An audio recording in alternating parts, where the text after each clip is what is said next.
All right, we're back here with the LinnFit Coaching Podcast. I'm here with Matt Donovan, and we're talking about calories in, calories out today. Why you don't necessarily need to count calories. And there's a huge trend out there in popular diets saying that you got to count calories, you got to figure out what your base calorie needs are, you got to reduce them, all this stuff that can kind of become overwhelming for people. And so we end up getting sort of caught up in the numbers, and it paralyzes us, keeping us from actually making those daily actions. So let's dive into this topic today.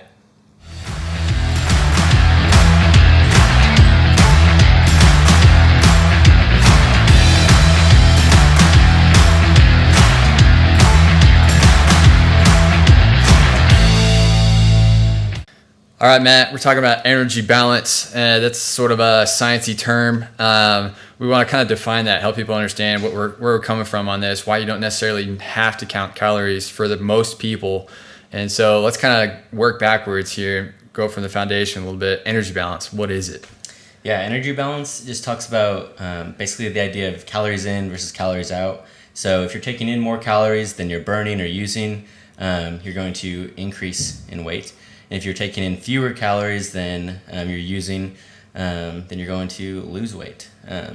And yeah, that's in the most simplest form. I think that's what it is. There are a lot of things that can affect energy balance, but that's what it comes down to on the baseline.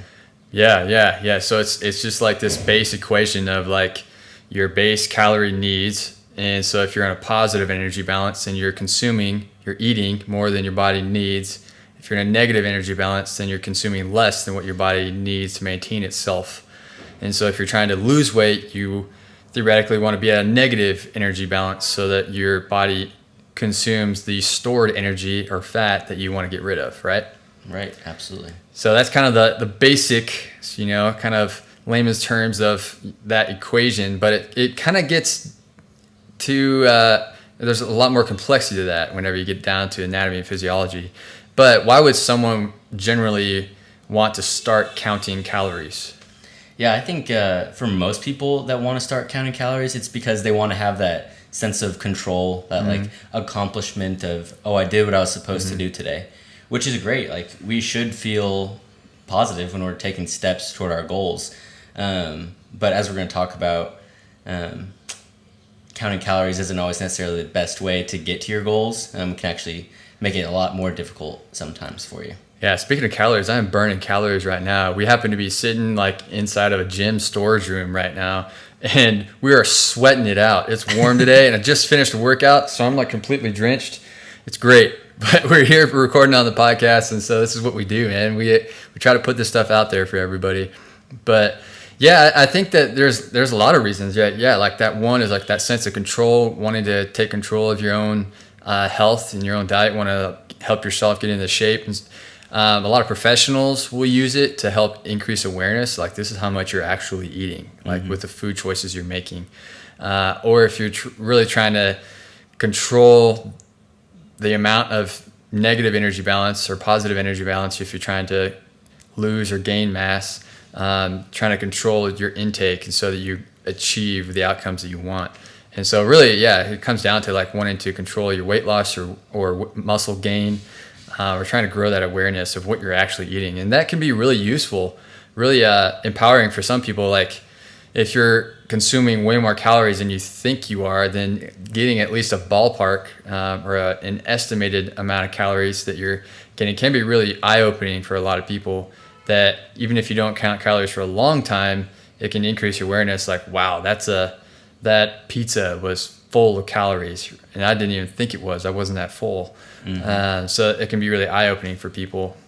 But what problems could there actually come from counting calories? Yeah, I think one of the main ones is that it's just not really sustainable for the long term. And so it's going to take a long time to count calories. It's going to be just difficult to do that day to day. And so if you try to do that for long periods of time, it can be just really time consuming, really difficult to enjoy life, enjoy social life with your friends or anything like that. And you're going to eventually get burnt out of that. And if that's all you know about how to make healthy choices is counting calories, then after you're burnt out and you stop, where do you go? Your next step can be quite difficult after that. Yeah, for sure. Like it it's a short-lived thing. Nobody can really do that consistently forever. Only the most analytical people can actually maintain that for a long time. Mm-hmm. But even beyond that, like the science of counting calories itself is pretty inexact. They're based on estimates. So, for example, like a potato, if you go to the store, they come in all shapes and sizes. And so they kind of had to make make an estimate. The average potato has, X amount of calories, where, that potato on your plate might have more or less calories than it's what is estimated on the label. And that's not even down to your digestion, how much is actually absorbed. Mm-hmm. And so it's kind of an inexact thing. And even what's on the nutrition label for, the daily recommended 2,000 calories a day, that really varies a lot person to person. And so, for example, a smaller person may not need, especially if they're not super active, they may not need 2,000 calories. A larger person who is tall, has a lot of muscle mass, might need upwards of, 3,000 calories or more to maintain what they have and maintain their activity level. And so it really varies person to person. So it's hard to say, like, there's one way that you should do that, right? Right, absolutely. And not only just the nutrition labels inaccuracies, but also just our human error can be a big problem too. Like, I know you've talked about several times how people tend to underestimate the amount of calories that they actually eat. Mm-hmm. And so if you're looking at someone and they're estimating that maybe they're eating 2,000 calories, they may be eating more like 2,200 or even north of that. So, and that's not to say that people are trying to lie or trying to be deceitful when they're talking about how much food they eat, but it can just be difficult to actually estimate how much you're eating. Yeah. I mean, like, even for example, like with our own clientele that we work with in LinnFit coaching, with our nutrition coaching online, we like to work with anybody the way that they want to start out, and we just kind of go along that journey and progress as we go. And some clients want to start out tracking like a food journal on like MyFitnessPal or some other nutrition tracking app where they have this huge bank of stuff. And that human error definitely comes in, where two things end up happening usually. One, you either log all of your food at the end of the day, which, can you even remember what you had for breakfast yesterday? Unless you have the same thing every single day, and be like, I don't know what I ate yesterday. Let alone at the end of the day, like, you're not going to remember exactly everything. And there's those hidden calories, like in the drinks that you have, that you don't even think about. And then also we can struggle to estimate the exact portion size. And so unless you're using measuring cups and measuring spoons to measure out every single ingredient that you use, it's going to be hard to get sort of an exact count. And so that's why we tend to use a very different system, which really helps you gain more awareness of your own fullness and portion sizes that are not like super measured out. We don't even count calories. And so we like to help people work towards that so they have more of a long-term solution. Right, yeah. So you talked about that different strategy, and you take it with you everywhere you go, your hand, right? Mm-hmm. So would you want to explain the different portions briefly and why you think it's an effective tool? So like a hand portion system, like the palm of your hand. So if you remove your fingers, the palm of your hand, the thickness and the size of your hand is a portion of protein. A cupped handful. So if you're trying to hold, any kind of say you're trying to hold like a handful of rice in your hand, whatever fits in your hand, that's a portion of carbohydrates. A thumb is the size of a fat portion, and then a fist, from your wrist all the way around is a vegetable portion. And so what this ends up being is, every single person's hand is a slightly different size. And so your hand fits your body size, right? And so that also fits your portion size. And it's not an exact science at all.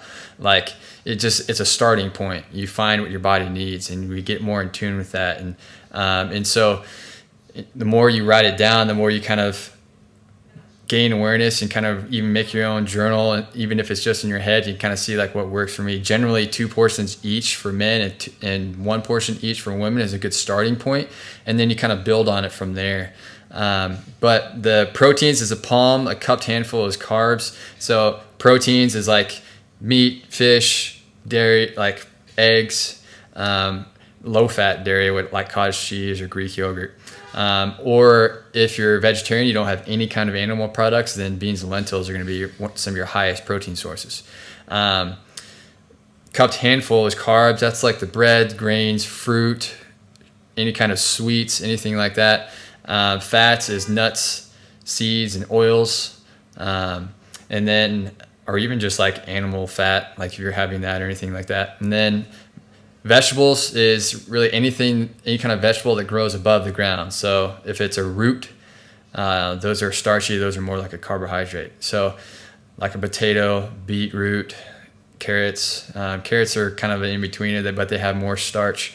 And so anything that grows, generally we'll tell clients anything that grows below the ground is more of a carb. Anything that grows above the ground, that's a vegetable, that's a fist. And so if you think about it, like me as a guy, if I'm having 2 palms of protein, 2 cupped handfuls of carbs, 2 thumbs of fats, and 2 fists of vegetables at majority of my meals, I am stuffed, but it gets to be the right portions for me. And for example, like myself in my own journey, I found that a little bit higher protein content works for me, and I'll have a little bit less carbs. It helps me stay lean and strong, and so I end up having a little bit more fats and a little bit less carbs. But that's just part of everyone's personal journey. And that's the system we like to use because, like we said, it goes with you. But depending on the person, we can always adjust whatever they like. Some of our clients want to be more analytical. They like to use the apps, and we know how to do that. We know how to make those calculations and stuff. Right. Yeah, I think that's a super useful tool, like you said, just to get a starting point, and then you can make adjustments as you go. Yeah, it's a great way to not have to be tied down to counting calories, and just gives you more freedom to with what you eat. So yeah, and it's a starting point. So it's not like prescriptive, If it's 2 portions each for men and it's 1 portion each for women, that's because generally men are bigger than women. And generally men have a little bit more lean mass to maintain, as in muscle and bone, than women do, so their calorie needs are naturally higher. That's why men usually naturally eat more than women, just because their appetite is telling them eat more to maintain this. And so over time we end up getting more aware of our bodies, and this is why we also practice some foundational skills of eating slowly, to become more aware of your hunger cues, to become more aware throughout the day how your hunger feels, how you feel during, after training, how you're feeling when you wake up each day, working on all these base skills, and so that you help yourself discover what your real base nutrition needs are. And this is something you guys really want help with. This is what we do. This is what we do in our online coaching, is really help empower you with these skills so that you can become your own nutrition coach. You can understand what your specific body needs are to get your specific results you want, whether that's for weight loss, performance, or muscle gain, whatever that needs to be. Absolutely. Yeah. All right. Thanks for joining us today. Give us a rating, give us a subscription, share this with your friends, everything. We want to spread this around as much as we can. Thanks for joining us today.